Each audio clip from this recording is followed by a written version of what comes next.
Thank you so much for being here today. Before we get started on the official program, I want to just thank you all for being here early in the morning and to focus on overdose prevention sites. This is such an important topic. And I'm Wesley Eplin. I work at Health and Medicine Policy Research Group. I'm on behalf of Health and Medicine and all the co-sponsors, thank you for being here this morning. Next, I want to introduce Commissioner Brandon Johnson of the 1st District. He has to depart before the conclusion of the program, but we want to welcome him up and thank him for his co-sponsorship and to have him deliver a few remarks on the topic today. Thank you. Well, good morning. How's everyone doing? Really glad to be here. And I usually don't destroy equipment right away. Oh, this is a clicker. All right. So, welcome to the 1st District. Welcome to the west side of Chicago. This is the first meeting that I've ever had as Cook County Commissioner in this first year of service where I literally could walk to the meeting. So thank you. This is probably the only meeting where I've actually been on time. So my staff member was like wondering, like, how did I beat her here? Well, it's around the corner from the house. And what a beautiful community, though, the Austin community. My wife and I are raising our children here. And, you know, the work that you all do to not just highlight the challenges that our communities face when it comes to drugs, but highlighting the opportunities that we have to actually provide service for families who, quite frankly, are in despair. It is a little personal, you know, for me, and I'm sure many of you have had these experiences with people who are close to you. My oldest brother, who I considered my mentor, you know, we didn't realize when he returned from college that he had an addiction. I didn't always know why his moods shifted so much. And when it became clear that my older brother had an addiction, and I'll be very brief, but I'll be very transparent, the burden that places on a family is hard. It's very hard.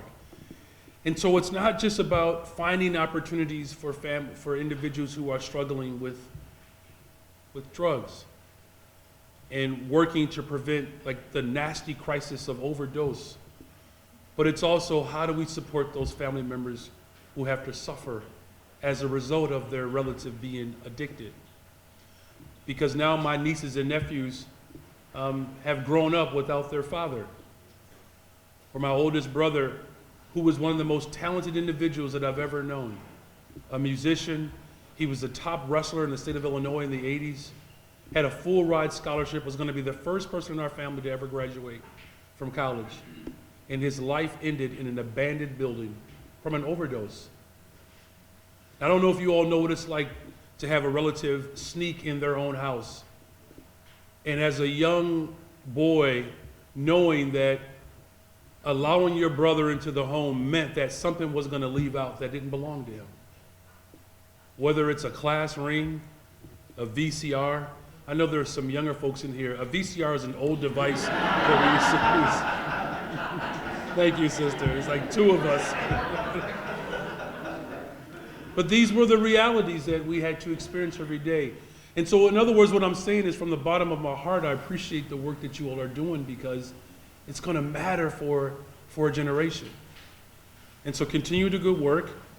It's hard, but as the Cook County Commissioner of this district, you not only have my full pledge support, but it comes with a personal lived experience. And so thank you again. Enjoy the day.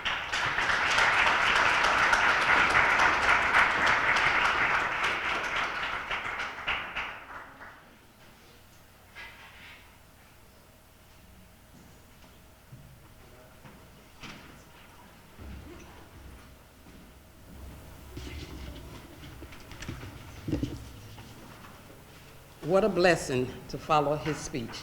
It truly is a blessing.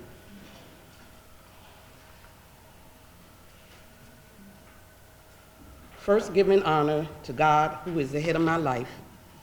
My name is Reverend Doris Green. I'm the CEO of Transforming Reentry Services, Men and Women in Prison Ministries.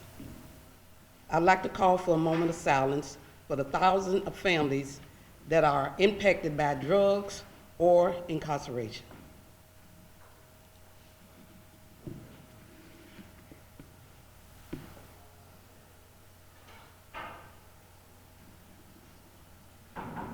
Thank you for inviting me here to this much-needed gathering. My purpose here today is to ground us in the reality of the present moment. And there's no way to do that without first acknowledging how we got here. The current overdose crisis was once called a war on drugs. A war on drugs that painted drug addiction black and brown people and left a hole in our black and brown families across the United States, leaving many of our loved ones dead or incarcerated. I cannot properly address today overdose crisis without repairing the lives of those still incarcerated and fighting for their release. I carry their stories with me every day.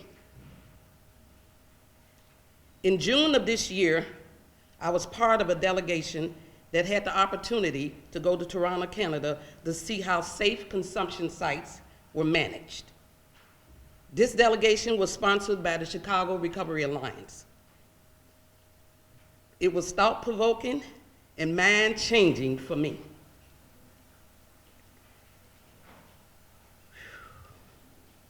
Raise your hands if you were part of that delegation that went to Canada this year. It was awesome. I got a chance to see how people are truly, truly treated that are addicted to drugs. And just like I said, it did something to me. With my own eyes, I witnessed how they're taken care of. I even witnessed one site that we went to. It was so powerful. One of the sites, they had people that did laundry for homeless people. They had a laundry room where when the people come in that was smelly and like that, they would take them in that room, they would give them clean clothes, and they would keep them there. Sometime all night they would keep them there. I thought I was in another world. Going to Canada did something for me and make me understand that we got a lot of work to do. I watched how they saved lives. I also witnessed, while I was there, an overdose.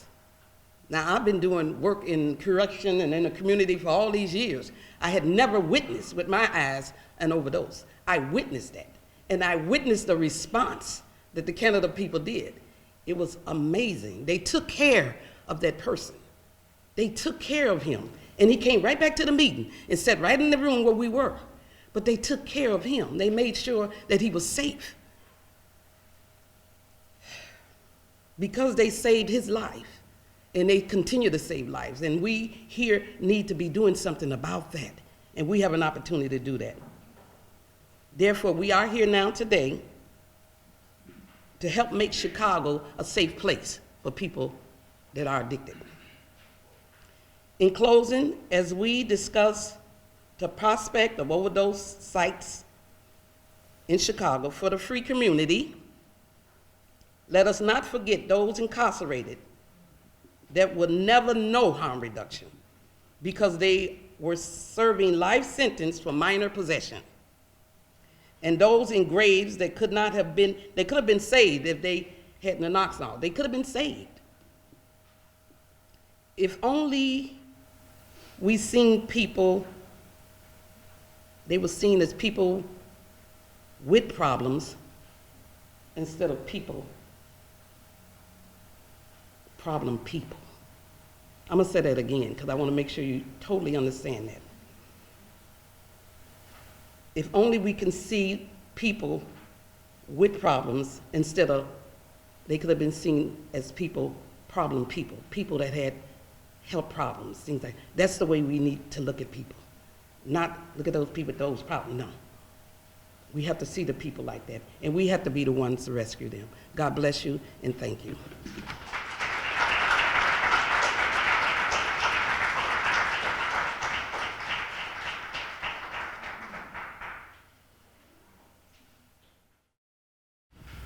right, again, good morning, everyone. Good morning. So my name is Kareem Butler. I work with the Chicago Urban League. Before I begin, I want to thank Health and Medicine Policy Research Group and everyone who came out today to be a part of this event. In my work, most of my work revolves around civic engagement issues around the census. The 2020 census is coming up. It's important for our communities. Please fill it out. That's my only pitch for that. But in the time that I've been working for the League, I've also worked on and been fortunate enough to work on a lot of criminal justice issues. Specifically, most of those issues have fallen under the umbrella of drug policy. And with our Director of Policy and Advocacy, Kathy Kane-Willis, I've been able to have a chance to be a part of these solutions to resolve a lot of the consequences that have come out of the drug war. So today, what I want to talk about is the history of the drug war and some of the consequences that have resulted from that war on drugs. But in doing that, I thought it was important to really make the case that this isn't just a war on drugs, this is a war on people, and this is a war on racial minorities in particular. This drug war has had a lot of racialized consequences, and so if I'm talking about the history, I think it's really important that we make the case that from the very beginning, this was a racist drug war, that the very existence of our drug laws came from racialized systems of oppression. So as I dive into the history, I'm going to talk about a couple pieces of legislation and summarize them. And all of these pieces of legislation in some way, shape, or form had some sort of racist connotation or motivation for being passed. And the first one I want to begin with is the Harrison Narcotics Tax Act of 1914. So the Harrison Narcotics Tax Act of 1914, on its surface, doesn't appear prohibitive at all. It was a special tax imposed on producers, manufacturers, sellers, anyone who dealt or was selling any of these specific substances, including cocaine, opium, or morphine. And it also eliminated the ability for physicians to prescribe these medications or drugs, specifically like opiates, to people dealing with addiction.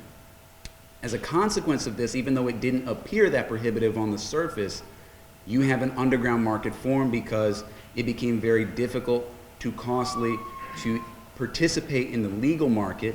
And then on top of that, physicians were locked up for trying to help those most in need. So the Harrison Narcotics Act of 1914 is really seen as beginning the war on drugs and beginning a series of really oppressive drug policy measures.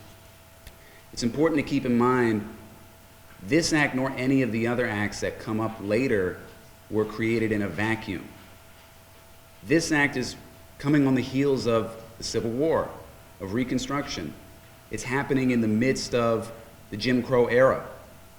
And so you see all of these pieces of propaganda start to emerge that influence the passage of this act.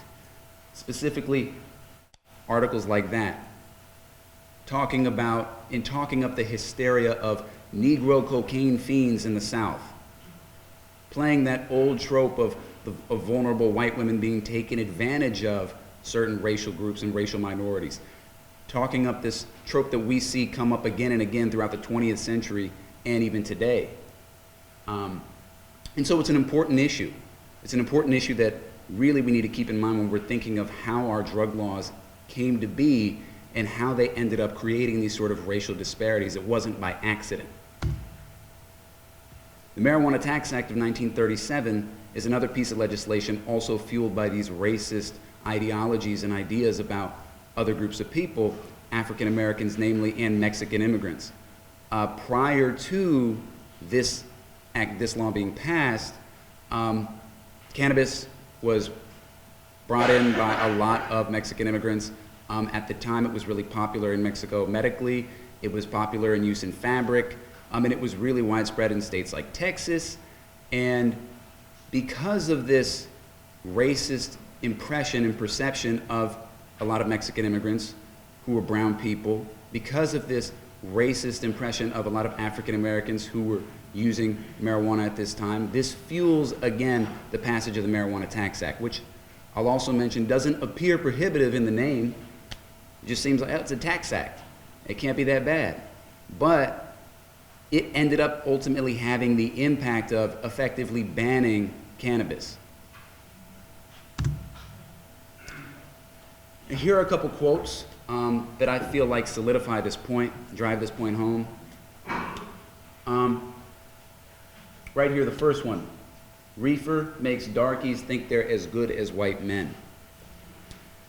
Now, this quote comes from Harry J. Anslinger, the commissioner of the Federal Bureau of Narcotics in the 1930s, which was the precursor to the DEA. The second quote, we knew we couldn't make it illegal to be either against the war or blacks, but by getting the public to associate the hippies with marijuana and blacks with heroin, and then criminalizing both heavily, we could disrupt those communities. We could arrest their leaders, raid their homes, break up their meetings, and vilify them night after night on the evening news. Did we know we were lying about the drugs? Of course we did. This is from John Ehrlichman, the Counsel on Domestic Policy Affairs Chief under the Nixon administration. And so here's the timeline of the modern war on drugs. Starting from the beginning, as I mentioned, in 1914 with the Harrison Act, continued with the Marijuana Tax Act, again, all occurring while Jim Crow is alive and well. In the 1970s, Nixon really launches the modern war on drug as we know it, declaring drug use public enemy number one. Also in the same year passes a Federal Controlled Substances Act. In 1973, the Drug Enforcement Agency is created by the Nixon administration. President Reagan then expands the war on drugs. In 1986, we have a crack cocaine disparity despite the incredible similarities between these substances. They are the same thing, but nevertheless, we still get these disparities in sentencing, specifically targeting African Americans. African Americans represent 80% of crack users at this time happen to be African Americans, and we know that's not the case with cocaine. From 1987 to present, we see inequitable criminal justice and public health outcomes.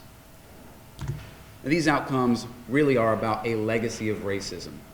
You know, put more firmly, a legacy of Jim Crow. And so we see specific changes take place. You might not be able to see this from where you're sitting, but from 1980 to 2010, we see some changes in trends. And this graph just represents some changes in trends for arrest rates by specific offense categories. So if you look right here, this graph is really representing different crimes for murder all the way to robbery, assault, burglary, drug, sexual assault. Out of all of these different offense types, we see that arrest rates for drugs precipitously climb from 1980 to 2010. That's the orange one, right? Yes, sorry, that's the orange line at the very top. It's hard to see. This graph just drives home that point again that this is about race. Right here you see blacks represented in blue, whites represented in red, and during this time again from 1980 to 2010 we see that the drug arrest rates by race for blacks increase dramatically. And it's important to keep in mind that that's really kicking off, and that spikes dramatically beginning in 1980 when Reagan begins expanding the war on drugs. So we have a new system of Jim Crow and a public health crisis on our hands. A modern crisis reducing access to community-based treatment and disproportionately harming the poor and communities of color. Nearly 80% of people in federal prison and 60% of people in state prison for drug offenses are African American or Latino. And the criminal justice system has really created this problem. Correctional facilities worsen drug user health and drug use disorders, making returning citizens far more likely to experience overdose. An overdose, as many people have talked about here, is an important issue affecting individuals personally, but it's also a health equity issue.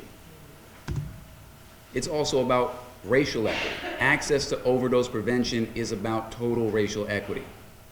Racial minorities and people living in poverty have unmet treatment needs.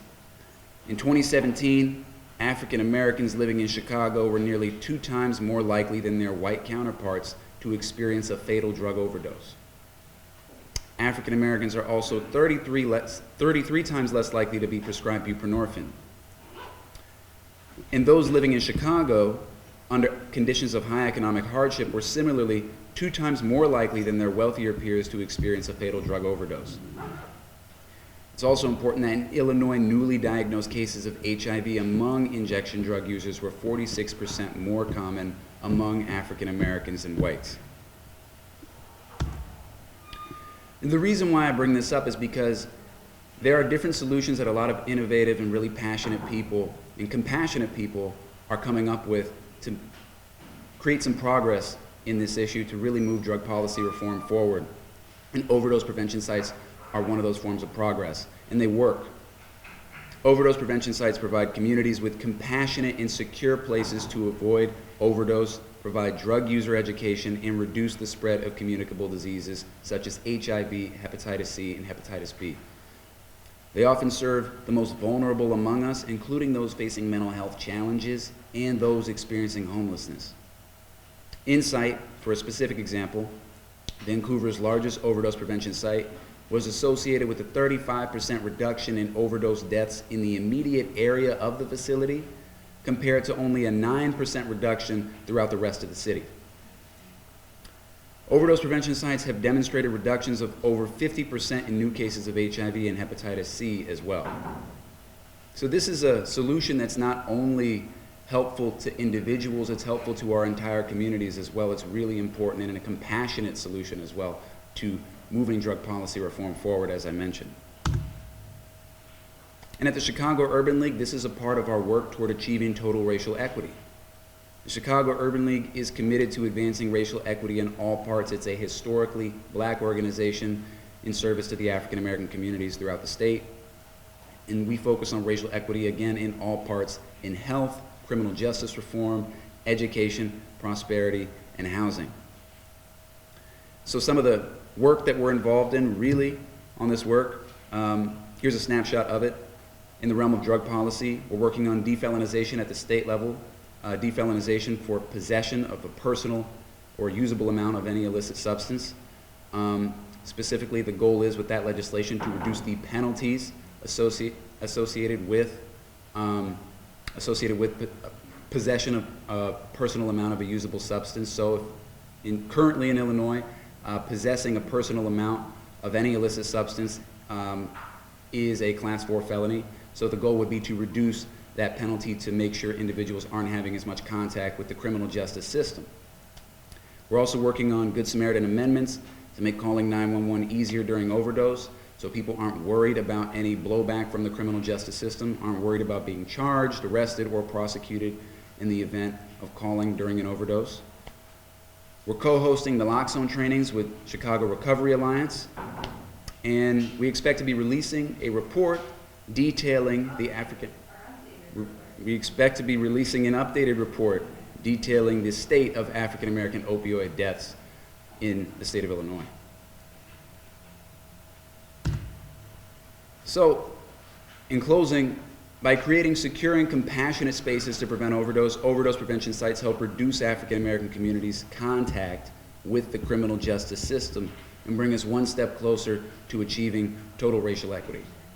The Chicago Urban League is really supportive of all the work done by many of the organizations represented here today, and we really, again, thank everyone for coming out and being a part of this event.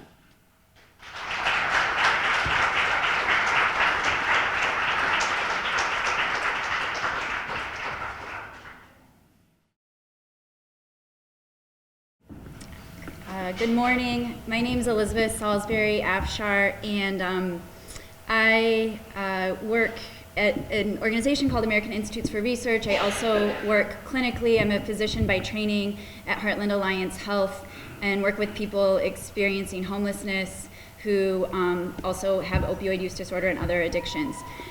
I want to warn everybody, I'm going to talk about data. I'm sure it's the most exciting part of the morning. And so I want to thank you for bearing with me. But before I do that, I just want to say a couple words about why we always feel like it's important to even talk about data. I know it's boring. My slides are by far the least exciting of anything presented today. But I don't think it'll be any surprise when I say that much of the national story has focused on younger, white individuals, particularly middle-class individuals, who have been impacted by opioids and by overdose. And so we always think it's really important when we host these events to talk about what's actually happening in Chicago. Because what I'm going to show you is that the face of the opioid crisis in Chicago is not what we often see in the news. And I think it's really important to say that. And it's, I think, very fitting for me to follow Kareem's presentation, because I think the more interesting part is sort of asking the question, well, why is it this way here? And I think Kareem did a great job of sort of setting some of that up, and why our opioid crisis looks like this in Chicago, in a city where we've had heroin markets for a long time, really endemic to certain parts of the city. And so, again, that's why we do it. So I'll be brief. I know this looking at data is not super exciting for most. I also want to impress on everyone sort of the scale of the problem. And so I think, I will be showing mostly overdose death data, but as we think about the numbers, and as Commissioner Johnson started with, for every person who dies, there are many times that number of people who are actively using substances and who could really benefit from the services that we're going to be talking about today, specifically overdose prevention sites. And there are many times more family members and friends who are impacted by the lack of these services right now. So I'm going to be showing numbers that are the absolute worst outcome. And so I just want to acknowledge that the numbers of people impacted are actually much, much greater. On that note, I also want to recognize that when I talk about data, and particularly when I talk about such big numbers, it's easy for our eyes to kind of glaze over, and that it can sometimes lose that human impact. And I'm not going to ask for a raise of hands, but my sense is that many of us in this room know someone who's counted in these numbers, myself included. And so I just want to thank, again, Commissioner Johnson and Reverend Green for helping to humanize some of this, because many of us will know people who have been impacted, people who have lost their lives, and really what today is about is finding ways to hopefully engender some hope and provide support and the care that people need, as Reverend Johnson mentioned, that we got to witness in Canada. So in Chicago in 2017, 796 people died from opioid-related overdose. And as I mentioned, again, this is the worst outcome. There are many more people who are impacted. And in Chicago, we hear a lot about gun-related homicide, which is also another public health crisis. But I think it's just important to note that by comparison, more people died in Chicago of opioid-related overdose than by gun-related homicide. Both really important problems in our city. When we look at the last decade, again, what we see is that this is not a new problem for us. We have had people dying of opioids and heroin-related overdose in particular for a long time, but we've seen really dramatic increases in the last few years. Particularly from 2015 to 2016, we saw this huge jump. And this slide's a little complicated, but the high-level takeaway is that, again, we saw this big jump from 2015 to 2016. The blue bars here are Chicago, and the red bars are comparing to the US. And so by 2017, our rate of drug overdose in the city of Chicago is double that of the national rate. So when we think about scale and what we're seeing and the rate of people impacted, we have a major crisis going on in our own city. And we look at sort of what types of opioids are involved, and much of the national story, as we all know, has been very focused on opioid pain pills, and people that are getting prescriptions from a doctor. And what we see in Chicago is that we have very few people that are dying of pain pill related overdose. The vast majority are people who are dying from heroin and fentanyl related overdose. And that huge jump that we saw between 2015 and 2016 was largely related to our heroin supply being poisoned with fentanyl. And so you'll see here, this is fentanyl deaths, rates of fentanyl deaths in 2015. You'll see this huge jump in 2016, and again another increase in 2017. So we have a very sort of unstable drug market in our city right now, and this puts people at high risk. And for anyone not familiar, fentanyl is a much more potent form of an opioid, and so if someone is used to using sort of their normal amount of heroin and they get something that is poisoned with fentanyl or cut with fentanyl, then it puts them at much higher risk for overdose. When we look at who's dying in our city, and in all these next few graphs, the red is US rates and the blue is Chicago. We see that men are dying at much higher rates than women. This is consistent nationally. But when we look at the ages of folks being impacted, we are seeing a much older epidemic in our city. So we see primarily 45 to 64-year-olds who are dying of drug-related overdose. That's not to say there aren't younger folks dying as well. Unfortunately, we see deaths in all age groups, but definitely an older population is being impacted at higher rates. And then again, as we just heard from Kareem, sort of the racial war, the racial drug war, and racism behind our drug war. In Chicago, we're seeing that African Americans are dying at a rate of 43.6 per 100,000 people, as compared to a national rate of about 13. And so again, this is this bar. So really high rates of non-Hispanic African Americans dying of drug overdose in the city of Chicago. Then followed by whites with a rate of about 30 and Hispanic Latinos at about 13.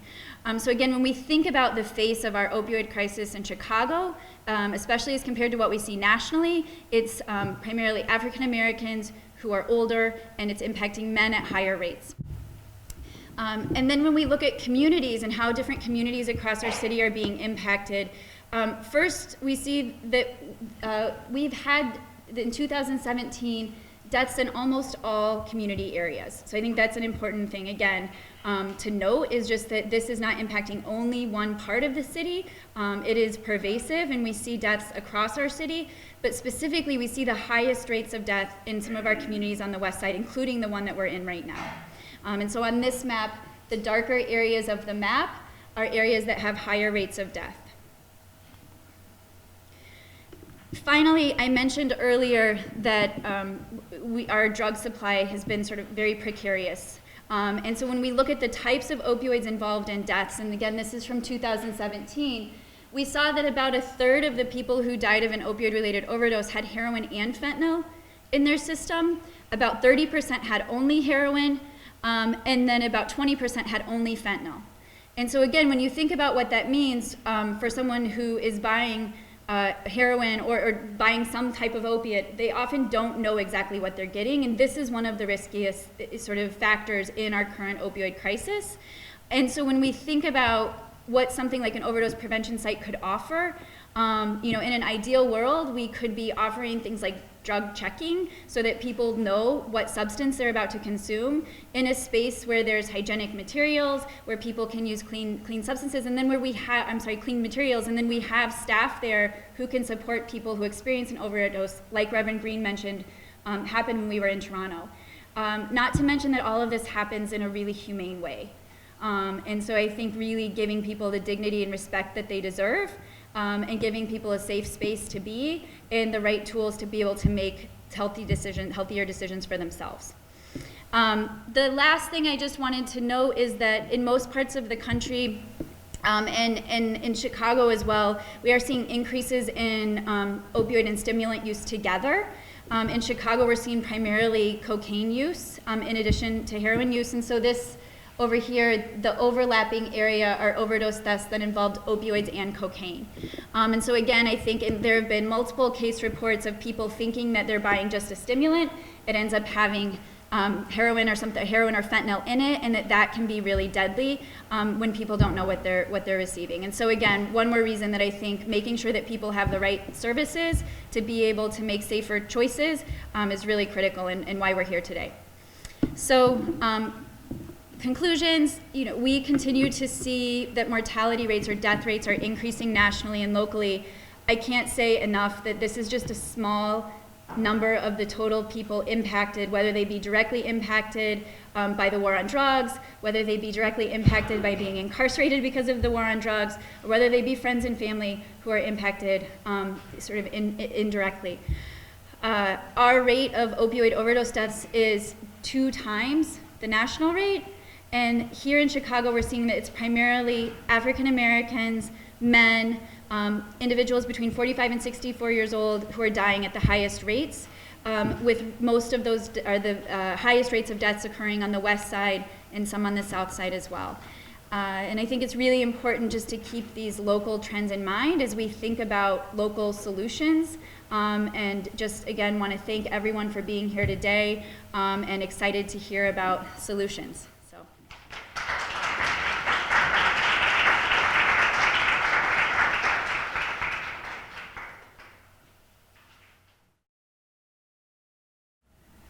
Good morning. It's really interesting to follow these speakers. I feel like it's a beautiful segue into what I will discuss.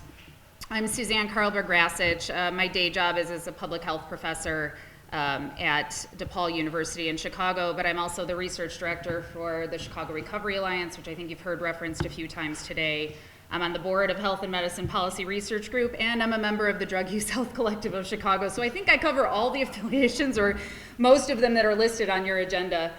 So I have the privilege of sort of situating us in why we should even talk about overdose prevention sites. And I think you heard a little bit in Kareem's presentation, and you certainly heard another strong why coming from Elizabeth this morning, and in the earlier dialogue talking about why this is such a critical issue.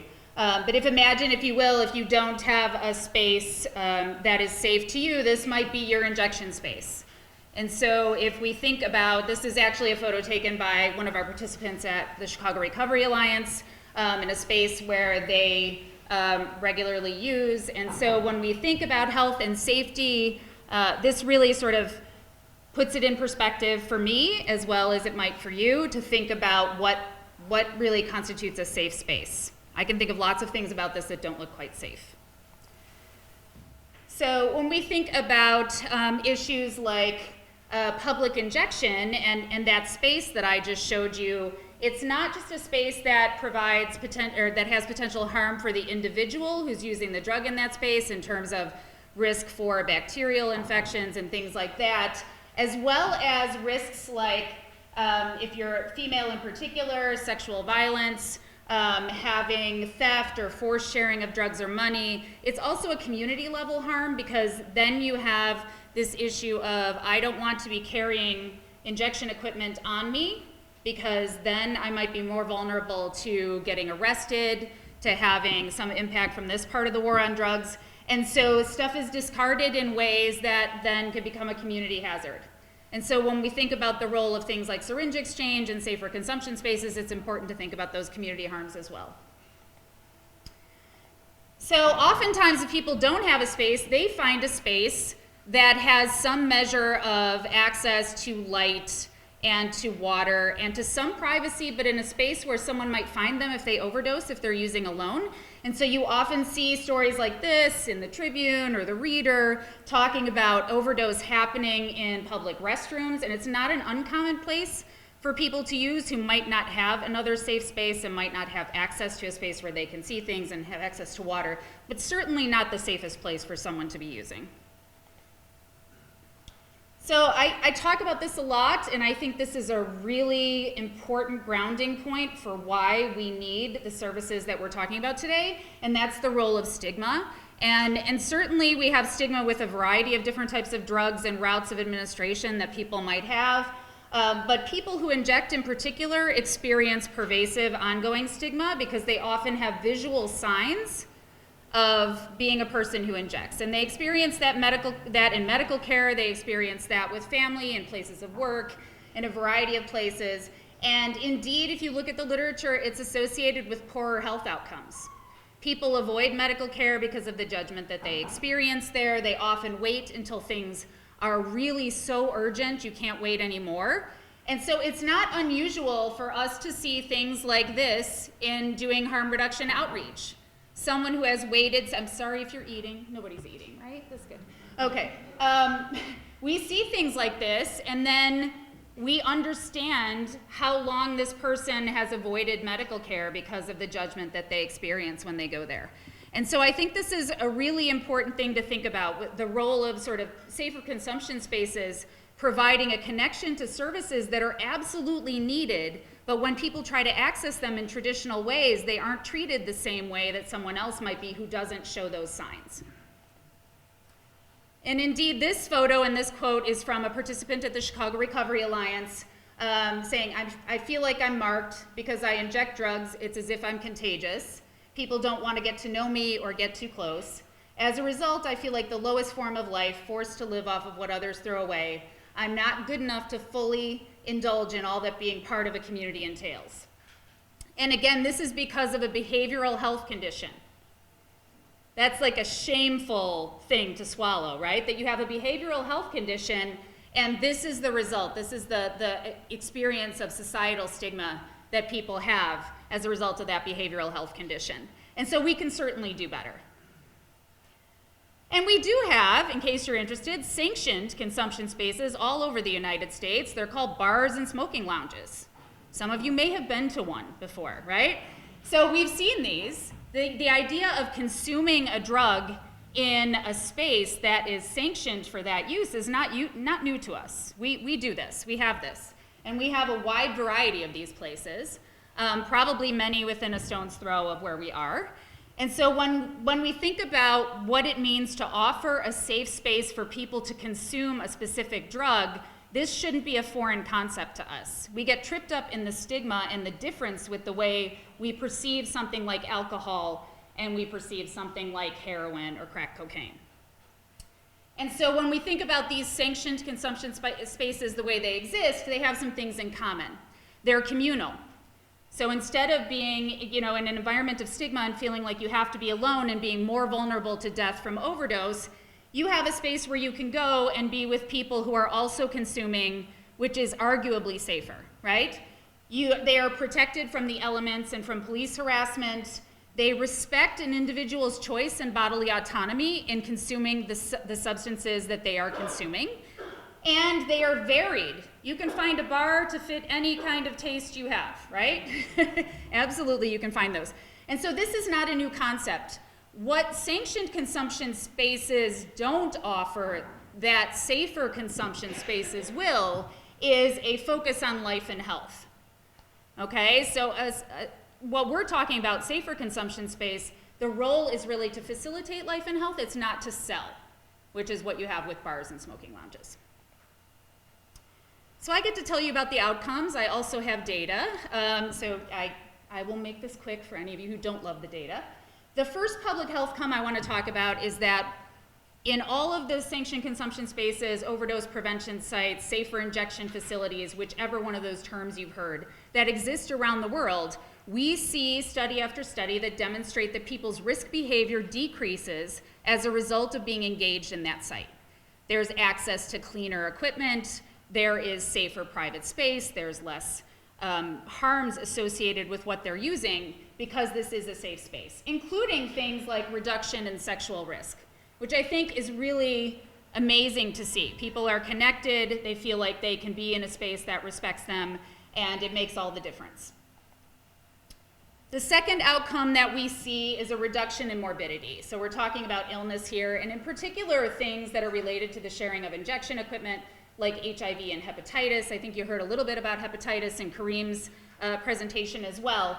But certainly we see this the same way we see this in the syringe access literature, that where people have access to new sterile equipment, there is less HIV and less hepatitis. Okay, so we have less burden of illness in the community. And so this is a really critical thing to see as well. And then we see this very exciting decrease in overdose mortality. So you heard Reverend Green talk about watching people in an overdose prevention site respond in the moment, revive someone who was overdosing.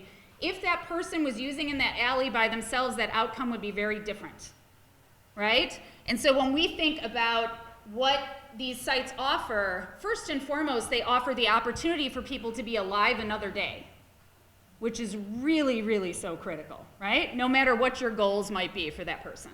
And so we see overdose mortality fall in a myriad of studies around the world related to safer consumption sites. Really exciting new research just published shows in addition to a reduction in overdose mortality, we actually see a reduction in death for any reason among people who are engaged in safer consumption sites on at least a weekly basis. So death for any reason, it's protective. This is a life-protecting intervention, which is really exciting. Oh, by the way, I should mention some of these photos that I'm showing here were actually taken on our Toronto trip. So next we have this public health outcome that we have an increase in clients doing the things that I described earlier that are really hard to do. They actually find a safe space to connect with people and to access to treatment and care services. Okay, and so these care services are help, people who work in safe consumption site or overdose prevention sites help to connect people to the services that they need. And I think it's important to talk about this because I hear a dialogue a lot, well, that's great, you have naloxone, you revive somebody, but then what? I actually think life is a good enough outcome on its own, so I'm just gonna throw that out there. But if your goal is treatment, and you wanna talk about treatment because and the person is ready to go to treatment, and this is an important thing, places like this are ready to make those connections. The same that happens in syringe access programs, et cetera. But it's also important to note that people can't always get into evidence-based treatment, even when we make those connections. There aren't the slots, there isn't the availability. And so having that safe space to be before someone can get where they want is really critical. Okay, and decrease in costs. I am not a cost effectiveness researcher, so I cannot tell you much about the fabulous stuff that's done here. But this is like every other public health prevention intervention that we talk about, right? We save money when we prevent things from happening in the first place because they tend to be more costly when they become really expensive, devastating outcomes. Okay, so we see in this literature as well as other good public health prevention literature related to harm reduction, how critical the role is in not just saving lives and reducing illness, but also in saving costs.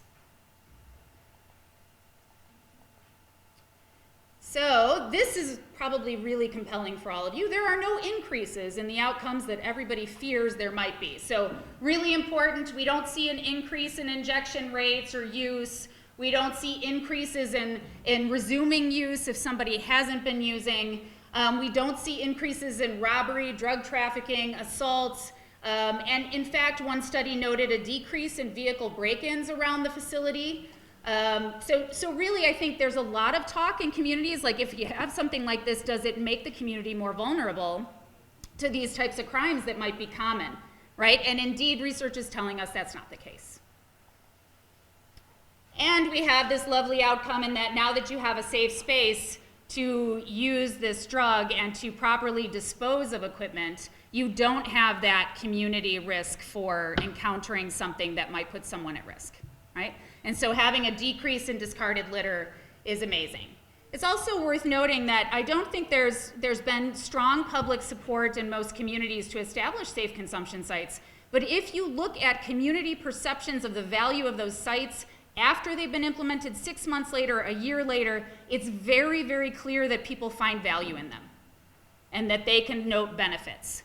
I happened to visit a couple of sites in Frankfurt, Germany, several years back, and those sites were actually funded by large banks in Germany that had, like, there was a public space where folks were injecting on a daily basis, and their clients were walking through the parks, and they didn't want their clients having to walk through the parks with lots of public injection, and so they funded those first rooms. And so sometimes it's the, business community that jumps in and provides that funding. And then another really important outcome is that SCS is a safe haven.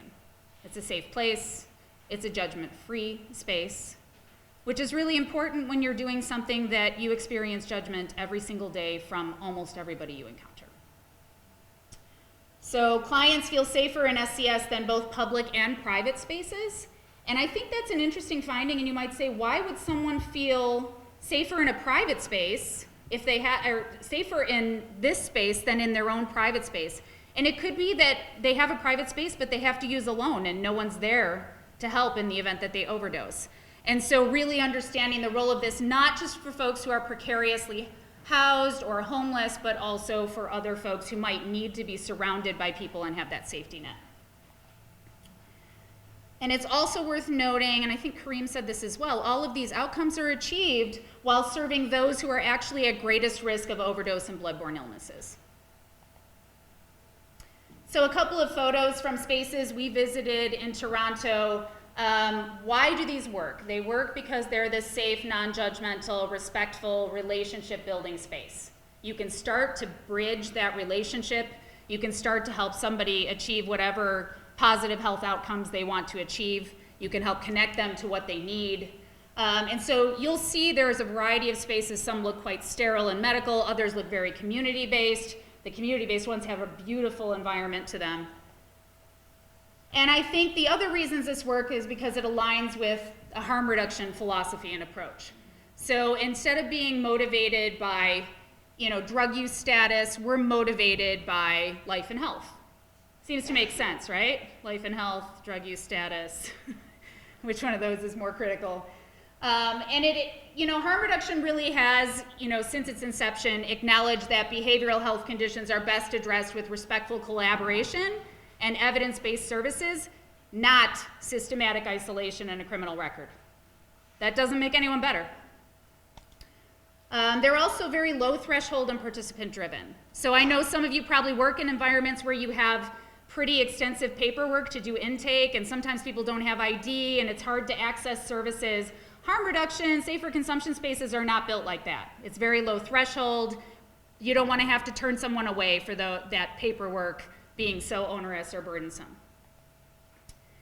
So how do we make this happen? I think there's a couple of ways. So you might be following what's going on in Philadelphia and talking about, the challenge by the federal government about them setting up safer injection sites.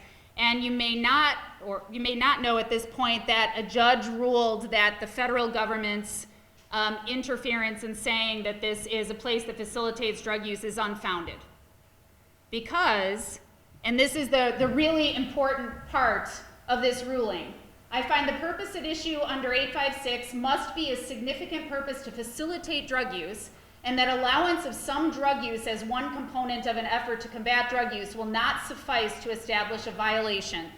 The ultimate goal of Safe House's proposed operation is to reduce drug use, not facilitate it, and accordingly does not prohibit Safe House's proposed contract. So very exciting, right? What this means is there's now legal precedent that the federal government isn't going to interfere with safer consumption spaces. So I think that's a really important ruling to talk about. So we can talk about, we can do good advocacy, we can have policy change, we can start as a community to create the formal structures that we need to actually support the human condition, the ones that we don't have, right? But there's also other ways we can do it. And so if you talk to Zoe Dodd in Toronto about what they did, I think this is really beautiful. It was like, enough already. People are dying. And so they just started. And here they were in the park, in a tent, right, in August. And then they moved into something that looked like a little mobile home situation, and eventually into a facility. And they set it up, and they talked to community members, and they invited suspicious community members in to say, come and understand what this is, but also enough. We need to care about the fact that people are dying as a community, and this is our stance on that. So it's a really, really beautiful moment. So here's my take-home message. SCS works. I could have summed it all up with that. But it keeps people alive, safe, disease-free, and connected to others, which I think are really important public health outcomes. I'm getting, to this point where whenever these new things are discussed in their harm reduction approaches and they're different than what we've done, we place so much scrutiny on those harm reduction approaches, right? We apply such a critical lens. Where's this research? Where's this research? We need to study it more. We need to spend more time studying it. And this requires time and resources from a grassroots movement that is already strapped and chronically underfunded. We fail to apply the same scrutiny on the outcomes related to our current practice. Think about all the harms we have related to our current practice, okay? And so when you consider those two options, which one is the better choice? So I just give you a partial picture of this. On one side, we have our current approach, of which the main outcomes appear to be mass incarceration and preventable deaths. And then over here, we have safer consumption spaces, of which our outcomes include preservation of life, better health, and safer communities. So which one would you choose? So I always appreciate the participants who did these beautiful photos. at CRA, so I'll give them acknowledgement for that, and you can reach me there if you have questions.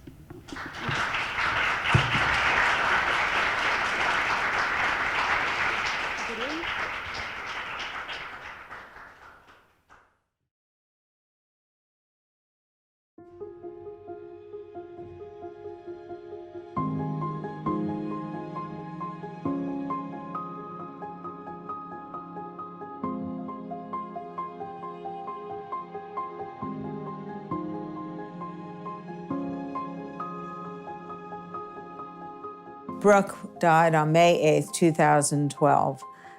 When you lose a child to a drug overdose, to anything, it's all you can think about. On a daily basis, you relive it. Substance use disorder is just like many other chronic diseases. It's relapsing and remitting, and we want to make sure that people can stay safe until they find recovery, because nobody can recover if they're dead. I've been in policing for 34 years. Most of that time I was in criminal investigation and narcotics. When you look at how we've been fighting the war on drugs, we've been using cops in courtrooms and prisons. We've been trying to solve this public health issue with criminal justice strategies and policies. The violence is going up, overdose deaths, and the financial cost of waging this type of war continues to go up. We're going in the opposite direction of solving the problems.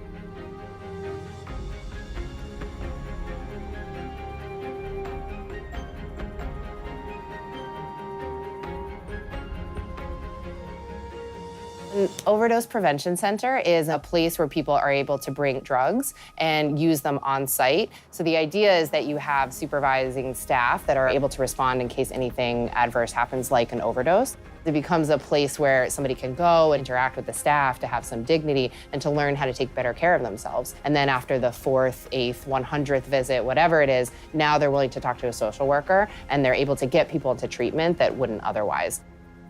If people are able to come to a place where they don't have fear of criminality, judgment, danger, and they can come and get the help they need, and we can potentially save people's lives, why wouldn't we do that? The data that's come out of Insight in Canada and throughout the world shows that there's either a reduction in crime or no change in crime in the surrounding areas. Studies have shown that it does reduce hospital readmissions and overall healthcare costs for people using that center. And there's been millions of injections and millions of drug doses worldwide throughout all of these centers, and there has been 0 overdose deaths. We've already got syringe service programs. Why would we give somebody sterile syringes and tools they need to use drugs in a safe way and say, go get high in the alley?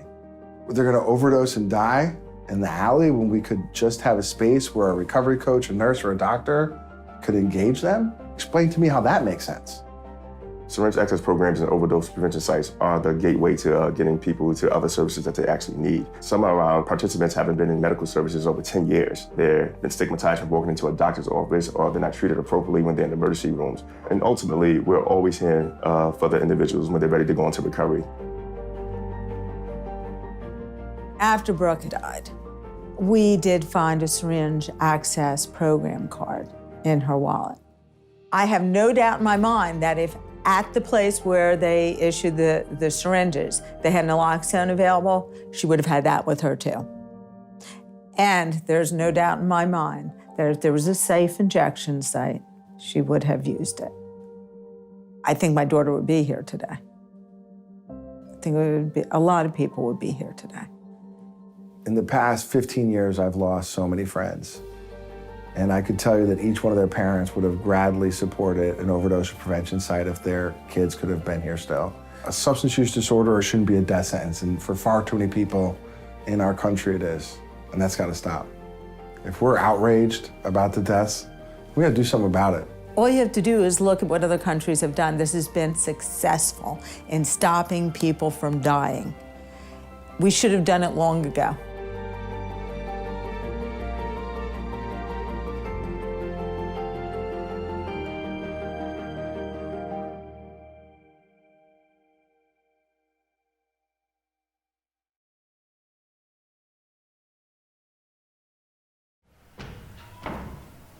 Morning, everybody. I have just a few minutes here to give a personal segue into how I feel about safe injection sites. Many of you might know me from the video. I've been in the Lockstone video, the life-saving video. I'm on the first one that was ever incorporated. I also have about 8 years of homelessness on the west side of Chicago in the Lawndale neighborhood, during which time I have had the opportunity of reversing about 130 overdoses as being homeless. Many of them friends, people that would come to where I was actually living, whether it was an abandoned building that I was staying in, or whether it was on the railroad tracks in some ramshackle shack that I had built during the summertime or winter.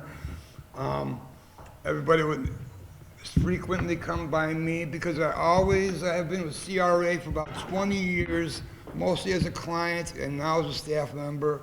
I love the work that they do, and as a client going there during my active use, I would always get more syringes than what I needed. I always made sure I had plenty of naloxone handy wherever I was staying, carrying it with me wherever I went. Me and my life partner, who I also lost about 4 years ago to this affliction,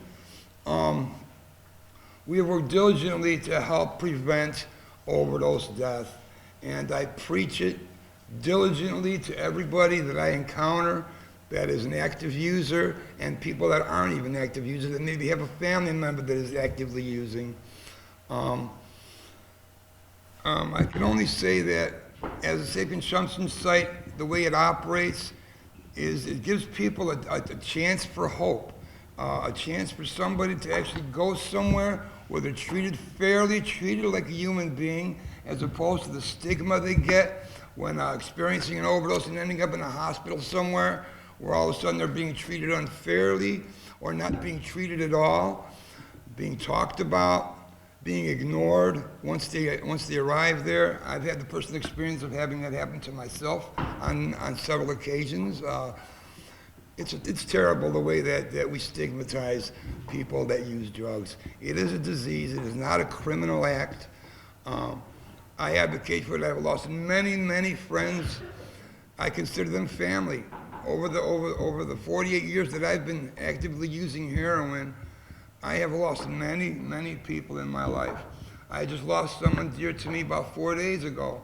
I dread hearing my phone ring because it's a lot of times, if it's not on a weekly basis, it's bi-weekly.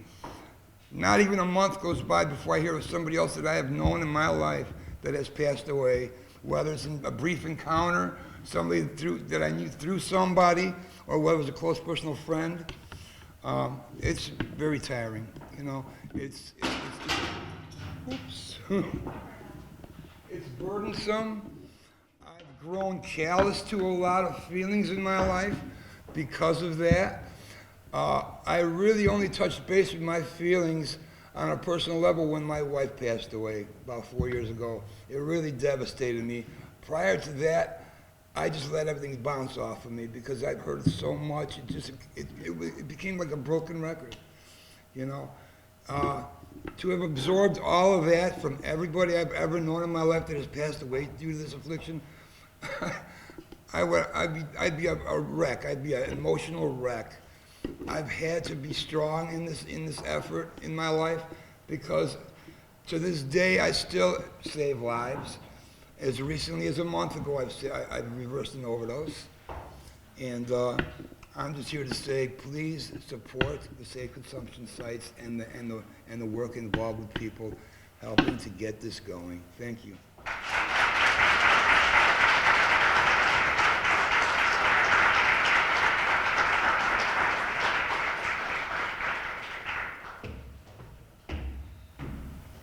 Hello, everyone. My name is Kenyatta Sykes. I am an active heroin user. I'm 48 years old. I grew up in a house where my father was a heroin addict, so doing drugs, I thought it was normal. Go downstairs, get me a top, go get me a cotton ball, ask your grandmother to send me 4 syringes. So all my uncles and aunts, my grandmother kids were heroin addicts. For the baby child that turned 18 years old, she gave each one of them that following Christmas a shot of heroin. She had 5 children.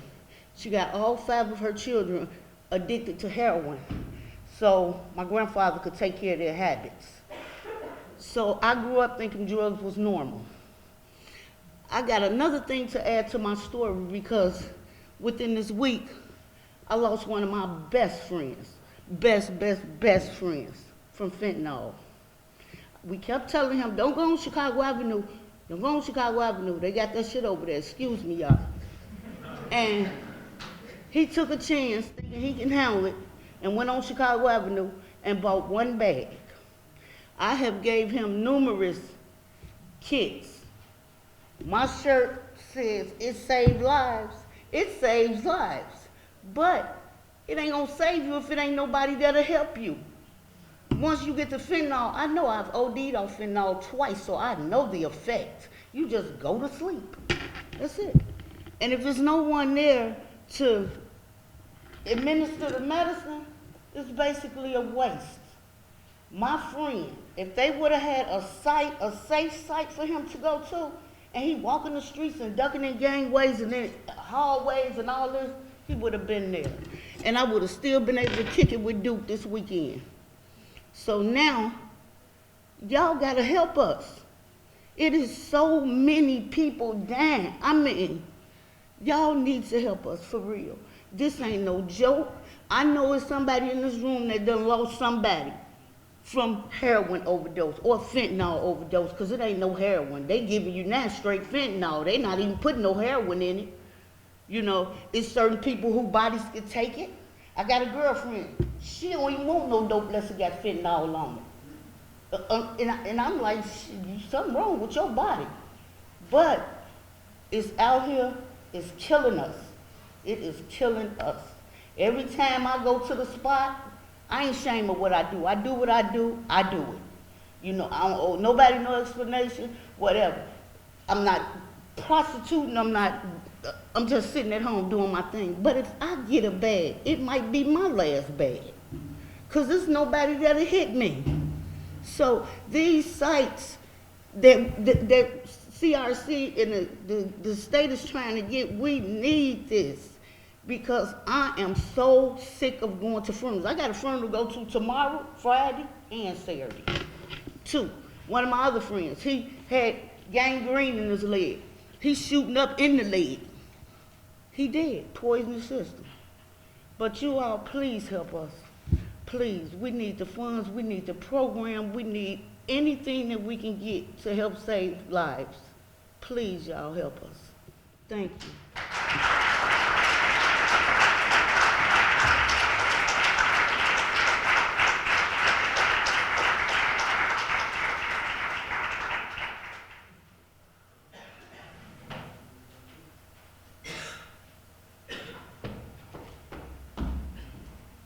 Hello, everyone. My name is Karen, and I work for CRA. I'm a long-time drug user, and we need these sites. It's people dying. I'm talking about everybody really deserves a chance to live. We all do, you know, and it's hard out here. I've been hiding, shame, family disown you. You know, you have nobody. It feel like you garbage. I really feel like just kick us and, you know, just throw us away. We deserve to live. I want to live. I work, you know, I work and I work hard for whatever I want in life. We all are not, we're not monsters. We're not monsters. And my heroin use has come from mental illness, you know. I didn't know that something, all I know is I'm anxiety, panic, all of this, but we need these sites so much. And I love you guys for even coming out to hear us. Please, please say yes to consumption sites. Thank you.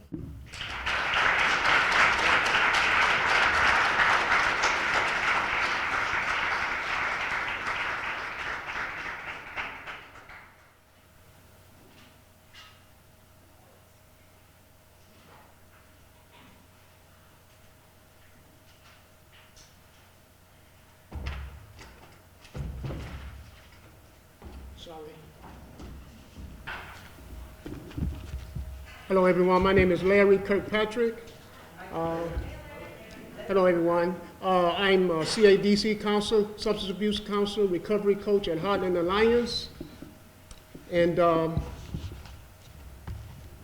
I also train staff and participants in overdose education, and naloxone availability, and in its use as an antidote to opiate overdose, which I was trained by CRA team, Ileana and Steve. They trained me and educated me on how to educate others. So I now train staff over at Heartland Alliance, which we work with the homeless population, provide wraparound services for the homeless population, mental health, nurses, and substance use, and get them housed and help them to maintain. Right now, we got a situation where in the community, in the Austin area, there's a lot of overdoses going on. Some in the building that we operate in. I'm about to train the staff members there on the naloxone availability so they can have it for the participants in the building. My personal opinion, fentanyl has hit the area because we have had the overdoses, but they're coming quickly and more severely now. And my personal and professional feeling is that whoever the dealers are in that area, they have obtained fentanyl. So there's a lot of overdoses happening. And so far, none that I know of have in our buildings overdosed fatally. So we're trying to prevent that. Overdose prevention sites. I myself, in 1968, at 14 years old in 1968, I was an IV drug user. And in the 80s, I became, as a result of my drug use, I was an IV drug user still. But I became homeless. And in so doing, the safe consumption sites, I know from experience, not to have them, but if they were available, because as an IV drug user, we went to what you call shooting galleries to shoot our drugs. And as a result of that, I contracted back in 1989 HIV from sharing needles. So if I had a safe consumption site to go to, where I would have supervision and clean needles and not waiting on my turn with someone else using the needle, even though we think we're cleaning them and we're doing what we do to keep them clean. But I am one of, I know, millions, I say millions, I won't say thousands, who have contracted HIV through needle exchange, sharing needles.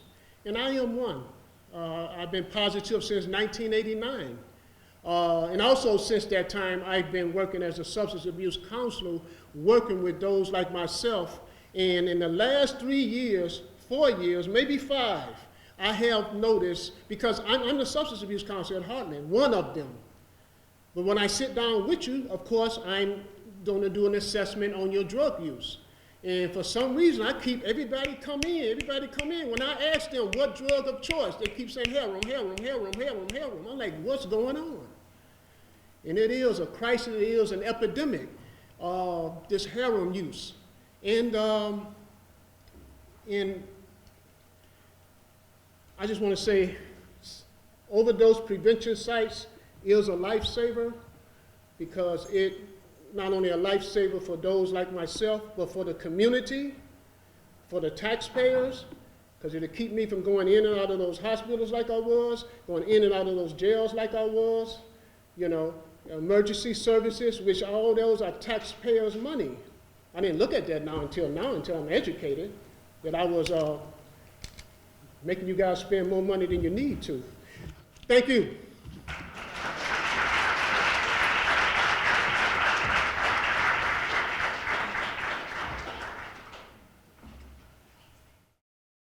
The first question, is there any anticipated restrictions to youth access of syringe access programs and/or overdose prevention sites? So are these sites and kinds of services available to people who may be under the age of 18? So youth access or transition age youth programming. I think it's really hard to say right now. I mean, as we saw, Philadelphia is sort of stepping forward and likely to be the first. And anytime you're the first, I think there's a lot of questions about what regulation will look like. I'm actually trying to remember because I know that question came up in Toronto. Do any of you remember it? I would just add that in Illinois, to access syringe services, you have to be 18 or over. And so if that stays exactly the same for safer consumption spaces where folks are injecting, that age, I'm assuming, would apply with the same structure. Excuse me. I've been kind of following the marijuana law that's will be legal in January, and I think it's 18 years old. It's illegal, anyone over 18, so that's for the marijuana. And so something I'll add is that while these services are meant and more so designed for people who are 18 and older, we do know that people who are under 18 are absolutely at risk of overdose, as we've seen in the overdose fatalities, and that the whole point of these sites is to be low threshold and accessible. So it's not like people have to do a whole bunch of paperwork in order to access the site. So let's see. How do overdose prevention sites help people access treatment? And this is a two-parter. How does, quote, treatment ordered by criminal courts cause harm? So I think for safe consumption sites as well as syringe access service programs, if somebody is, the way that treatment is accessed or we help folks with treatment is by building a long relationship with that person. So I think unlike treatment that is mandated or treatment that is prompted because someone else is interested in you going to treatment, when folks ask for treatment in syringe access programs and in overdose prevention sites, they're asking someone that they trust, and they tend to be more ready for that treatment. I mean, sometimes they're just tired and they need a break, and that happens too. But we make connections when folks are ready. So because harm reduction recognizes a range and lets people choose what works for them in any given moment, treatment isn't pushed. Treatment is something that's on the menu of options, and when someone's ready to access it, that is something that is facilitated. And so if you look at the syringe access literature, which I think is a really strong parallel, people do better and stay longer in treatment when they are referred from syringe access programs. And that's probably because when people choose to go and are referred from that source, it's actually because they're ready to go. Like, it's a personal readiness for treatment as opposed to an outside, pushing of treatment. And I think one of the harms associated with mandated treatment is when folks are not ready for treatment and they then resume use, and often our mandated treatment is abstinence-based treatment. We have actually set someone up for a greater risk of death. In addition, if someone's mandated to treatment and expected to not be using, and then they use, they might be more inclined to use by themselves and have a greater risk of dying from overdose because there isn't someone around them to assist when that happens. And so I think that's one of the most notable harms, is that even a short stint in treatment actually resets someone's tolerance and makes them incredibly vulnerable to opioid overdose.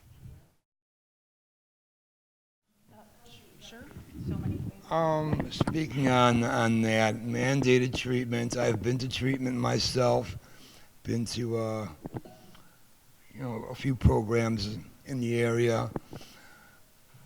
Mandated treatment is treatment, a lot of times is mandated by the court, and if you're just coming on your own into a treatment center and you've made that decision on your own, it's a different animal.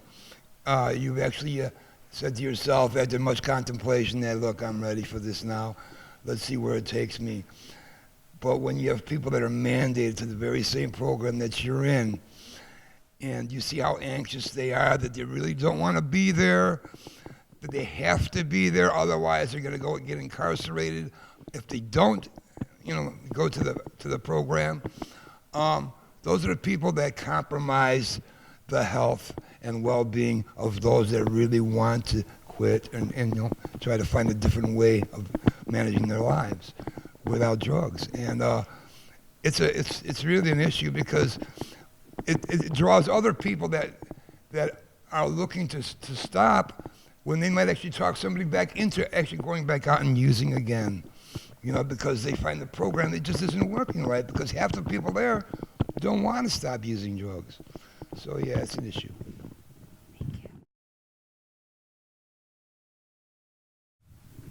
So I think when we talk about treatment in the United States, we think of this place that you go to that has a license to do something. And I just want to say for me, and I'm saying this as an addiction medicine physician, treatment is what makes people feel better. Treatment is where you go to get accurate information to make better choices for your own health. And so while I know the state and other public entities might not consider things like overdose prevention sites treatment, for me, this is part of treatment. Because if people are going to a place where they are less likely to die, where they have the right information and the right tools and they can build a community, that is treatment. And in my mind, that's probably that is the goal of treatment. Treatment is about those things. And so I just want to say, I think that it's important that we think about the services people want and need and are willing to get. And for me, that's all along the spectrum of what treatment means. And so I think there's some reframing, and I understand in our current environment, we license facilities and say, oh, you get your treatment and you're not. But I think that when we really think holistically about what treatment means, this is part of it. One of the questions I remembered asked while we were in Toronto, it was almost embarrassing, but they asked us, someone in our team asked, about treatment. And the people from Canada looked at us and asked us, they said, is it working? I went I'm looking around, we got all these health providers, and I'm looking around and say, okay, now, the people want to know from us, is our form of treatment working? And the main thing for the people in Canada was their people were dying. They were being poisoned. And so I came back with that in my head. My people are being poisoned. So what are we going to do? So if our treatment, well, I believe in treatment, I really do, but I think we need to have more than just what we're doing, because a lot of reports that I'm reading, it's really not working. And based on the people in Canada, they asked us, was it working? And no one can own up to it.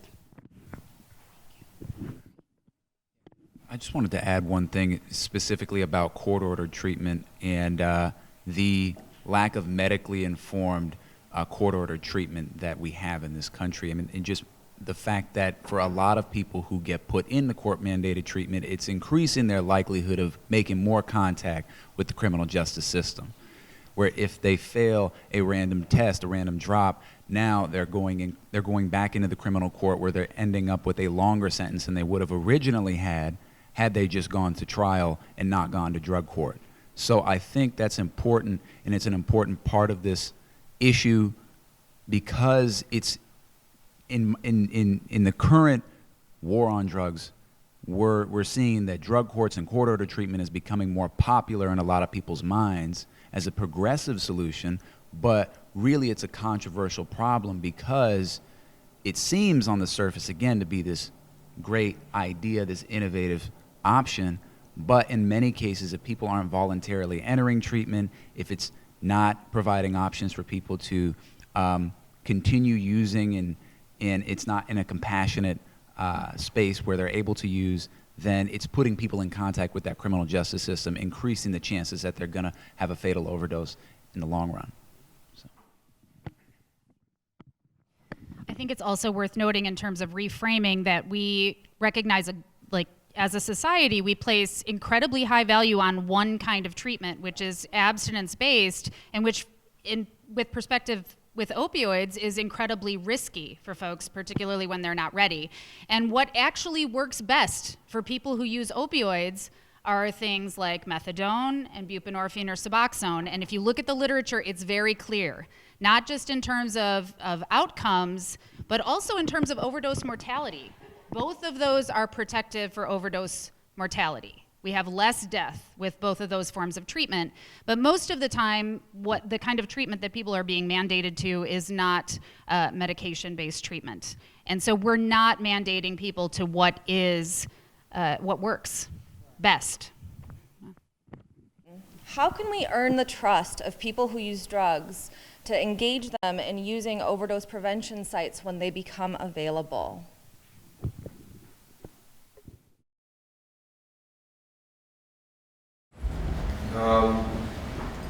I believe that through the work that I do with CRA, the people that we access that come and visit us at our van sites, people that come to our office during the hours where we have volunteers there, there's a lot of information to be learned. If you access any of us and ask us anything about addiction and about services we provide, we're more than willing to let you know exactly what we do and how we feel it's very important for everybody that does drugs. It doesn't matter who you are. It doesn't matter what kind of drug you do. We accept everybody that comes in through our doors. And it is a scary experience out there. We have a lot of clients that come to our van that, you know, in 1 month's time, at one site, 4 people were lost in just a 30-day period. People that were coming to our van, people that we knew. That's a lot. You know, that's more than a lot. You know, when you know 4 people in your life that have died in a 30-month period, that's overwhelming. Can you imagine that? That's what's happening out there. You know, and it comes in waves. Sometimes you might not hear something for 2 weeks, and all of a sudden you hear that 3 people have passed away, all in one day, maybe. You know, the fentanyl out there is, you never know what you're getting. You open up a package, you think it's going to be okay. You're probably used to maybe doing 2 when you do your wake-up shot in the morning. But even doing 1 sometimes will kill you more than twice what the 2 would normally, you know, do for you. You know, I mean, because you never know what the strength is. Fentanyl is so strong. It's killing everybody, the veterans as well as newcomers to this drug overdose epidemic that we have. I'm a veteran. I've overdosed on several occasions, and I am careful. I try to be as careful as possible. I am still here because I do practice safer consumption, you know, anytime it's available. I like to have people around me, and people that are knowledgeable about what to do in case something happens. I educate everybody that I see. Everybody that I know knows me, knows to come to me if they need naloxone, and I push it on. I said, take it with you, even if you don't think you need it, take it with you. You never know. I think step 1 is to engage people who use drugs in the planning of services that you intend to deliver to that community, right? And so you build that trust by engaging people and asking good questions about what should this service look like? What times should it be open? Where should it be located? What do you need when you walk in the door? And so when we plan things in absence of the communities that they intend to serve, we tend to make a lot of missteps. And I think so the first part in making sure that we make good decisions is engaging people in the planning process, who then also help to build trust because they are part of the community that you are trying to reach.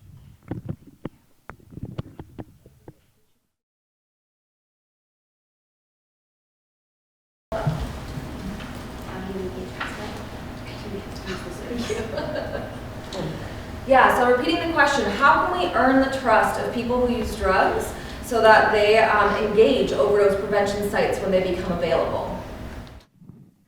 You gain our trust by just being there for us, just being their ear or their voice, or you say, you can call me anytime.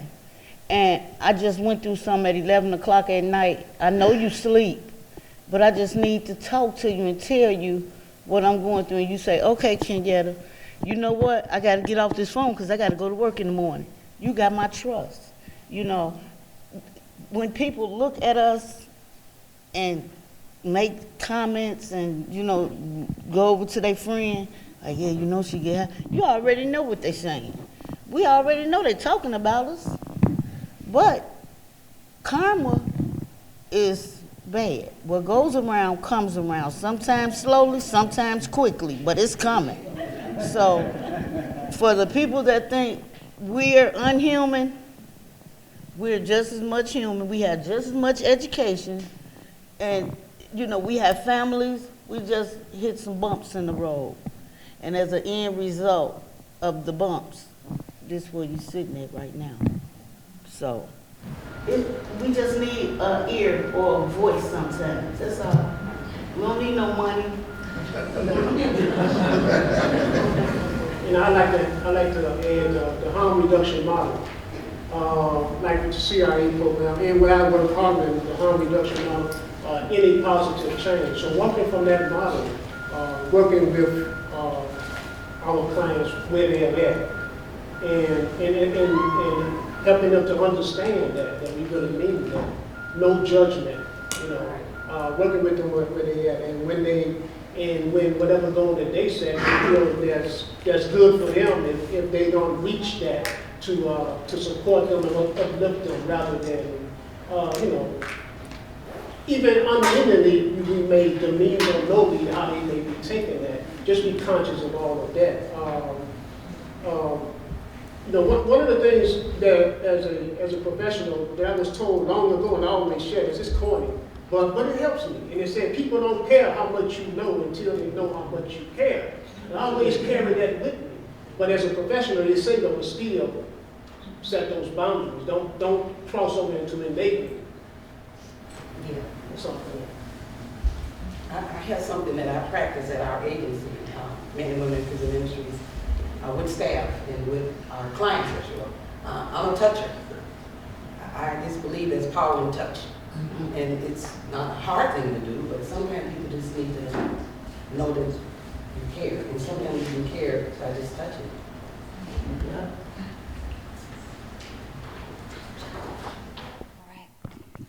So I think this will be our last question. I have one more question that I might actually pass on to our next speaker. So, little, you know, spontaneity.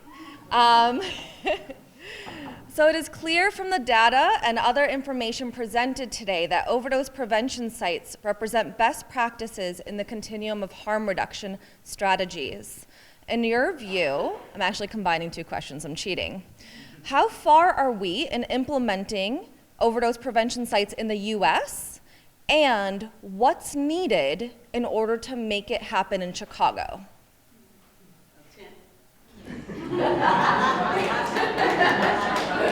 We need a tent in the park, somewhere. A tent, some property to put the tent. I mean, really, it is, I think, sometimes that simple. I think, how far are we? There are some, but they don't operate publicly. Okay, so in order for things to be most accessible, I think it'd be nice if we had things operate publicly and they could be, you know, shared via word of mouth more broadly, and that we recognize that this is a really critical part of treating humans like humans and giving them a safe space and building relationships with them. So I think like on a public community level, that's really critical. So I think we're in early stages, but exciting early stages. That ruling, that the federal government's, you know, assertion that this was facilitating drug use, and the judge saying, indeed it does not, the purpose is actually to assist people, is a really critical moment in history, and we need to grab this moment and move forward. Very quickly, when I left Canada after seeing what I saw, I said to CRA and all the departments, people that were there, when we get back to Chicago, I really don't want this to die. And if you start a tent tomorrow, you can call me and I will be there, or I will send a representative from my organization. That's how serious I know this is. And what I was saying earlier, I basically ran safe consumption sites haphazardly, you know, just because everybody used to come by where I was staying at when I was homeless, up on railroad tracks, out of sight of the community, out of sight of the police. They could actually come up there and relax, sit down. I had picnic benches there. I had a tent there. Sometimes I'd cook. You know, we just had a homestead there, and even though we were homeless, everybody wanted to move in with us. Hey, man, you guys got it good out here. We did our laundry. We washed clothes at the fire hydrant. Just washed our hair. People go by, look, point, like, hey, we're homeless. We're not helpless. You know what I mean? So, you know, we did very well out there. I mean, and people, and we set a precedent. And I got so good at saving lives that people were actually delivering people to me. You know, by truck, they come flying into the brickyard, and hey, they'd be yelling at the top of the lines, I got somebody, they need a lock home. And I'd be flying out there, me and my wife go flying out there, and we do what we do, and bring them back. And if somebody called 911, they're already up and running by the time the paramedics get there. What happened? No, nothing, we're good. You know what I mean? And that's how quick that works. And we gained a lot of trust from everybody in our community. Everybody knew who I was because of that. So, you know, it's not hard to get people's trust when you love people and you love the people that are around you.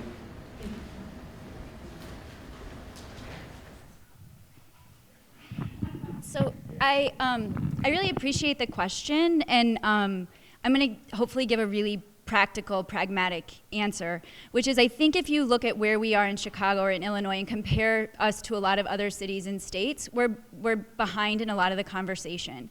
I really want to thank Health and Medicine. I want to thank CRA. I want to thank Drug User Health Collective, all the people listed on as co-sponsors for having this today, because I think one of the things that's been missing is public conversation. And today is this first step toward that. We're missing a lot of political will, and I don't mean for anyone in the room, because obviously y'all are here, so thank you for that. But I think that one of the critical pieces is that when we leave out of this library, out of this room, we have to be taking this message back, because people are dying every day, and it matters.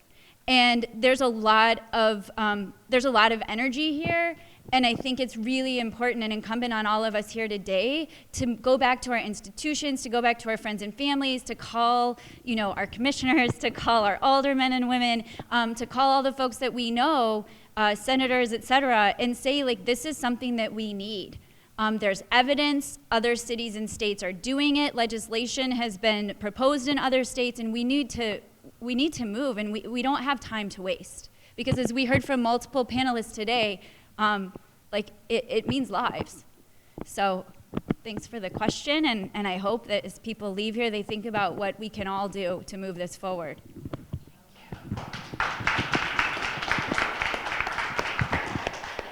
If I'm not mistaken, State Representative LaShawn Ford, is he back there? Will you raise your hand? You were one of the ones that went to Canada with us. Let's give him a round of applause. We did have him with us. Just really briefly, and kind of got some energy in the room, people feeling like, I think, passionate now about this, which I'm excited I can sense that. But to tell you a little bit about who we are and why we're here, the Drug Users Health Collective of Chicago, we promote the well-being of people who use drugs by advocating for cutting-edge strategies to improve health, reduce harm, and save lives.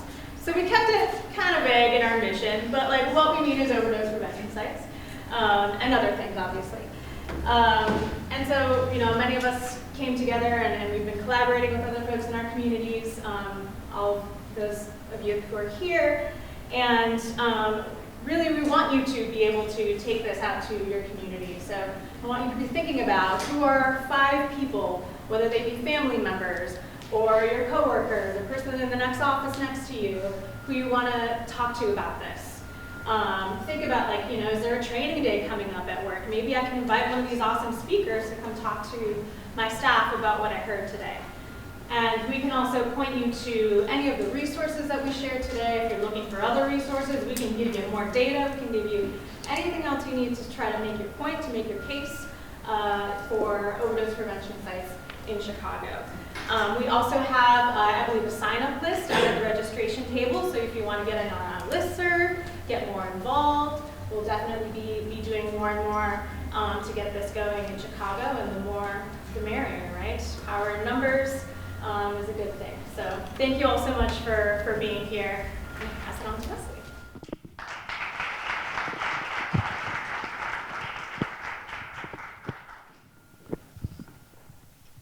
Thank you all so much for being here today.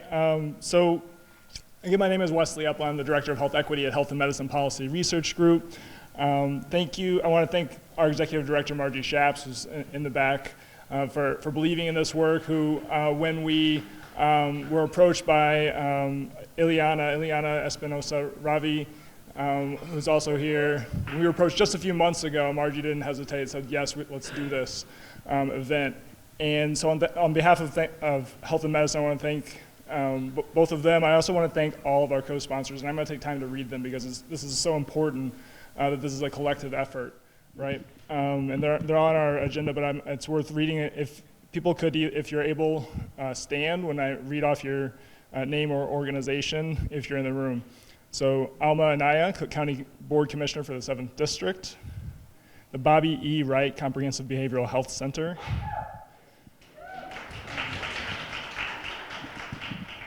Brandon Johnson, Cook County Board Commissioner, 1st District, who spoke first thing this morning. Chicago Urban League. The Drug User Health Collective of Chicago. Health and Medicine Policy Research Group. Representative LaShawn Ford. Thank you for being here. Representative Kelly Cassidy. Transforming Reentry Services, formerly known as Men and Women in Prison Ministries.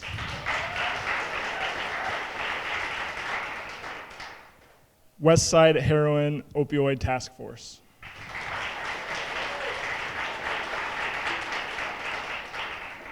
West Side Community Triage and Wellness Center. So thank you to all of our sponsors. You know, we hope that you learned something today about harm reduction and about the promise of overdose prevention sites. We hope that you feel re-energized to take on the challenges that we've discussed today. And we also hope that you made a connection to someone in attendance and that you'll maintain and grow those connections, because if we're going to be in this effort for the long haul, that trust that we build with one another is so important. When we have political fights, we have to have that trust to do that work together. So please do that. So this full room today really has energized me and has given me a lot of hope. And that hope is really tempered by an intention with the pit in my stomach. The pit that I feel in my stomach every time I see injustice in my city, whether that's an individual who I pass in the street who I can tell is in need, or the charts and graphs that we saw today that depict injustice. And so when we say health inequity, I hope we'll think about that these are not just abstractions, that those are individuals, those are lives. The 17-year gap that we see in Chicago in longevity is about missing people's lives, our neighbors, and that injustice is a result of other injustices, root causes of health inequity, systems of oppression, racism, class inequity, gender inequities, oppression against immigrants, and we could go down a longer list if we had all day. So that 17-year gap, let's think about that. Where were you 17 years ago, and how much life have you lived in the last 17 years? And so I think it's really important that we consistently come back to that question of what are we going to do about it? So that sinking feeling that we as a city and as a society can do so much better than what we are doing today, that we have the resources if we come together and demand them to have a just city and society. So I feel that hope, the hope I feel of the potential that we can come together in collective action to demand justice and to advance the health of all of us. When it comes to overdose prevention, we need every tool at our disposal to reduce harms and save lives. So once again, thank you for being here today. Thank you for the work you do. Thank you for giving me and others hope. And let's take that potential we are building and continue to work together for sensible health solutions that help people and save lives. Health and Medicine Policy Research Group is with you, and we look forward to working on this and to having you at future forums. Thank you, and happy holidays.